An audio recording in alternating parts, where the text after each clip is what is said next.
Hello students, welcome to our YouTube channel exam warrior. और एक break के बाद अपन मिल रहे हैं आप। ठीक है, ट्रिग्नोमेट्री के हम कुछ पार्ट्स कवर कर चुके हैं, कुछ क्वेश्चंस भी मैंने आपको करवाए थे यहाँ पे। अभी हम कुछ और ट्रिग्नोमेट्री के कुछ पार्ट्स लेंगे और ट्रिग्नोमेट्री की रियल शुरुआत आज से होने वाली है, क्योंकि पहले हमने बेसिक्स को चेक किया था। बेसिक्स किस तरह से हम काम करेंगे बेसिक पे, वो हमने समझा था। आज से हम ट्रिग्नोमेट्री को शुरुआत करते हैं। तो ट्रिग्नोमेट्री का जो पहला इंपॉर्टेंट पार्ट है वो है कॉम्प्लीमेंट्री एंगल पे बेसिस कंसेप्ट। क्या होती है देखते हैं कि करके। तो सबसे पहले जो मेरा कंसेप्ट है, कॉपी में हेडिंग डाल लेना आप लोग, टाइप 1। टाइप 1 के अंदर मैं कंसेप्ट जो लेने वाला हूं वो है specially basis on complementary angle. Complementary angle हम जानते हैं, इसको हिंदी में बोलते हैं अपन क्या, अनुपूरक कोण। अनुपूरक कोण कंसेप्ट क्या कहता है? कंसेप्ट कहता है अगर दो कोणों का योग अगर 90 डिग्री है तो हम कहेंगे कि वो कोण आपस में क्या होंगे, एक दूसरे के कॉम्प्लीमेंट्री होंगे। इस पे अपना ट्रिग्नोमेट्रिक रेशियो कैसे बिहेव करेगा वही हमारा इंटरेस्ट है, वही है हमारा इंटरेस्टिंग सब्जेक्ट की किस तरह से ट्रिग्नोमेट्रिक रेशियो बिहेव करेगा। तो लेट मी एक चीज लिखता हूं आपके सामने कि tan अल्फा tan बीटा बराबर 1। tan अल्फा और tan बीटा इन दोनों का मल्टीप्लीकेशन मैंने कहा 1 है। कैसे है 1? ये 1, पहली बात तो अल्फा बीटा क्या है? अल्फा और बीटा क्या है भैया? ये है कोण। और मैं ये कह रहा हूं आपसे कि अल्फा और बीटा दोनों का सम क्या होना चाहिए? 90 डिग्री। अगर दोनों कोणों का योग अगर 90 डिग्री है तो मैं कह सकता हूं कि tan अल्फा और tan बीटा का जो मल्टीप्लीकेशन है वो क्या आने वाला है? 1 आएगा। कैसे? चलो उसको देख लेते हैं, प्रूव करके देखते हैं कैसे आएगा। एक तो एक बात बताओ कि अगर अल्फा प्लस बीटा बराबर 90 है तब ये बात ट्रू है। तो मैं यहां से बीटा का अगर वैल्यू निकालूं तो कितना आएगा? बीटा का वैल्यू 90 माइनस अल्फा। और इसको मैं इक्वेशन में पुट कर दूं यहां पे, तो tan अल्फा तो मेरा tan अल्फा रहेगा, tan बीटा को क्या लिख सकता हूं मैं? tan 90 minus alpha. सही है भाई। अब ध्यान से सुनो, मैंने आपको एक चीज समझाई थी कि 90 minus theta, tan 90 minus theta क्या होता है? cot theta. और कहां से आया ये? इसका मैंने पूरा डिटेल्स आपको प्रीवियस वीडियोस में बताया हुआ है। अब वहां से देखिए, tan 90 माइनस अल्फा को हम बोलते हैं cot अल्फा। क्या बोलते हैं? cot alpha. अब हम जानते हैं कि tan अल्फा और cot अल्फा एक दूसरे के अपोजिट होते हैं। tan अल्फा बराबर होता है 1 अपॉन cot अल्फा। ये अपन पढ़ चुके हैं पहले इस चीज को। तो यहां से अगर मैं कहूं tan alpha into cot alpha क्या आएगा? 1। सही है। तो इस तरह से ये प्रॉपर्टी हमको, ये प्रूफ तो इंपॉर्टेंट नहीं है, प्रूफ तो हम लोगों को खाली नॉलेज के लिए है। सवाल जो आता है वो इस पे बेसिस आता है। कैसे आता है उसको देखें अपन एक बार। चलो देखते हैं। कंसेप्ट याद रखना आप लोग, ऐसा नहीं कि कंसेप्ट ये वाला याद कर लो और ये कंडीशन देखो ही नहीं। अगर ये कंडीशन हो, अल्फा और बीटा दोनों का सम अगर 90 डिग्री दे रखा हो आपको, तब ही ये बात सच है, इसके अलावा नहीं है। तो गलती से ये बात अगर भूल गए तो गड़बड़ हो जाएगी। एग्जाम्पल से देखें इस बात को अपन। अगर मैं एग्जाम्पल दूं आपके सामने कि tan थीटा tan 2 थीटा, एक मिनट, 2 थीटा बराबर मैंने कह दिया आपसे 1। ठीक है भाई। और बोल रहा हूं आपसे कि sine theta plus cos 2 theta का मान कितना होगा, ये मैंने आपसे पूछा है। सही है भाई। आपको दिया गया ये है और पूछा गया है आपसे ये। कैसे निकालेंगे? तो हमको मालूम है अगर tan थीटा और tan 2 थीटा को मैं अल्फा और बीटा मान लू, थीटा का मतलब अल्फा और 2 थीटा का मतलब बीटा मान लू, अगर tan अल्फा और tan बीटा अगर 1 दे रखा है हमको, इसका मतलब अल्फा और बीटा दोनों का सम कितना होना चाहिए? 90। यानी मैं कह सकता हूं कि थीटा प्लस 2 थीटा बराबर कितना होना चाहिए? 90 डिग्री होना चाहिए। बात सही है। यानी 3 थीटा बराबर कितना होगा? 90 डिग्री। यानी थीटा बराबर 30 डिग्री होगा। बात समझ में आ गई?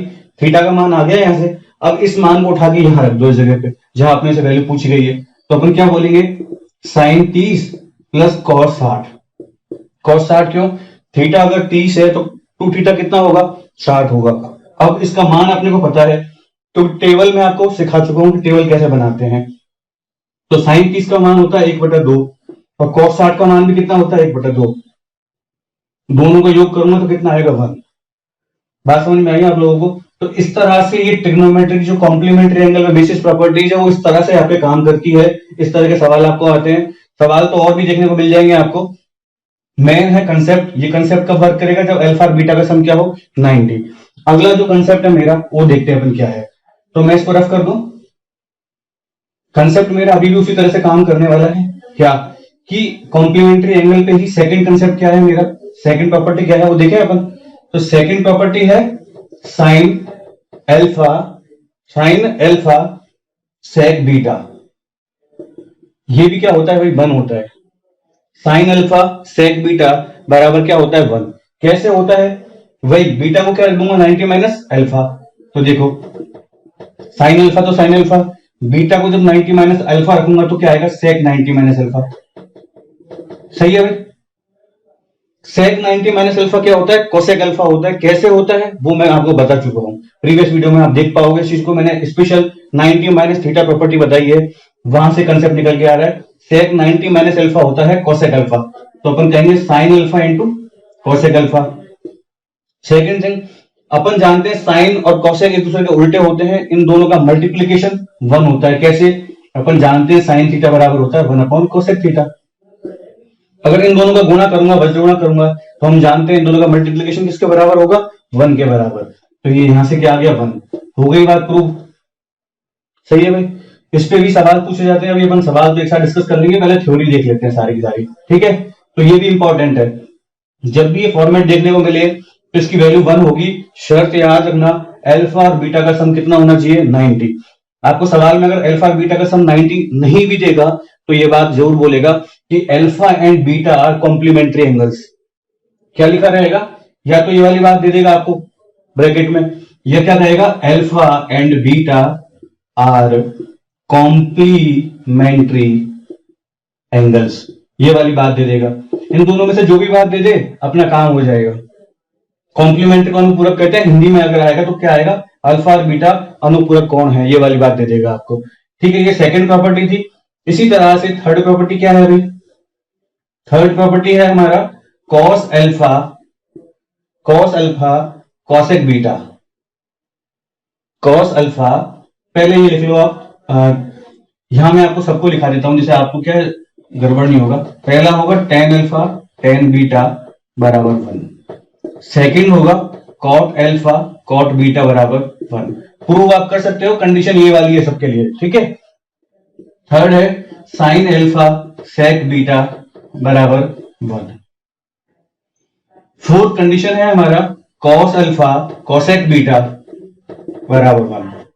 इसको भी प्रूव कर सकता हूं, बीटा को 90 माइनस अल्फा रखूंगा, कोसेक 90 माइनस बीटा क्या होता है सेक बीटा होता है, सॉरी सेक अल्फा होगा।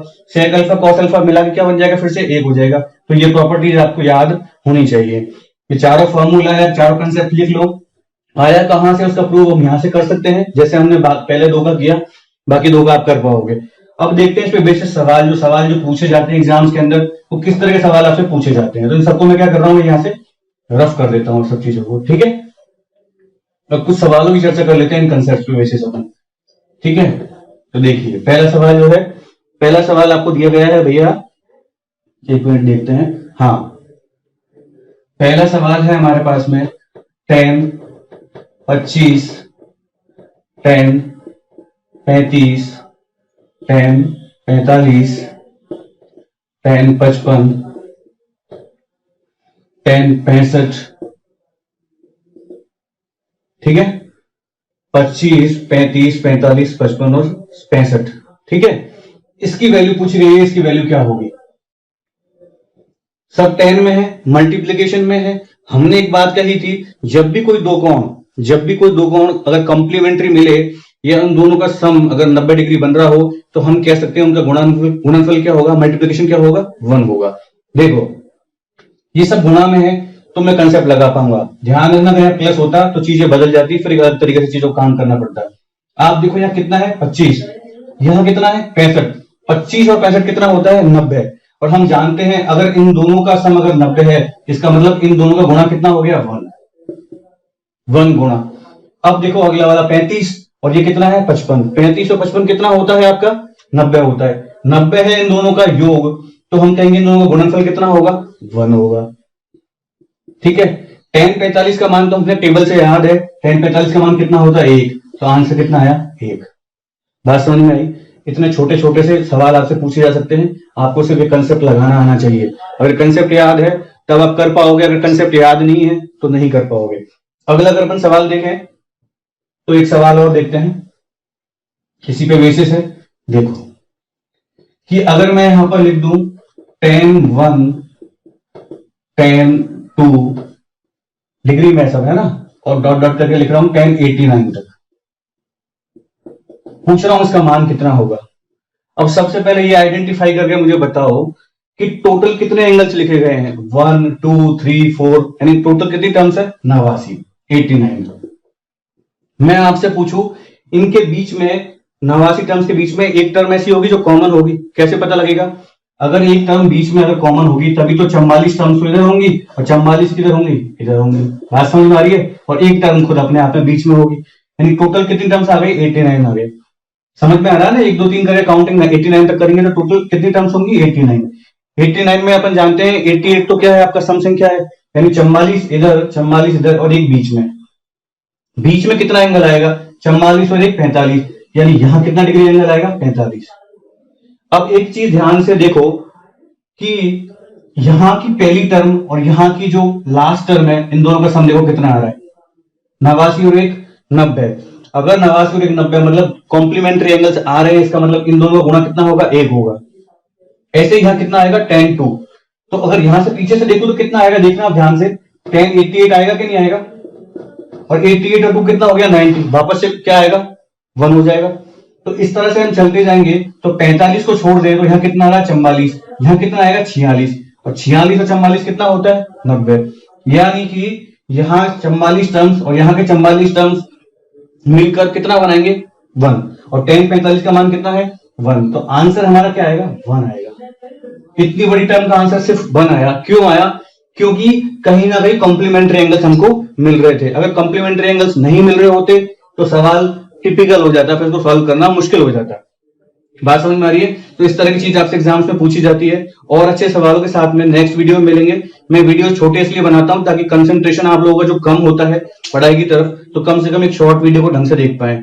और आप लोगों से उम्मीद करता हूं कि कम से कम अगर आपको ये अगर अच्छा लग रहा है मेरा प्रयास आप लोगों के लिए, तो प्लीज इसको अप्रिशिएट कीजिए और चैनल को सब्सक्राइब कीजिए, इसको शेयर कीजिए अपने दोस्तों तक, ताकि वो लोग भी इसका बेनिफिट ले पाए।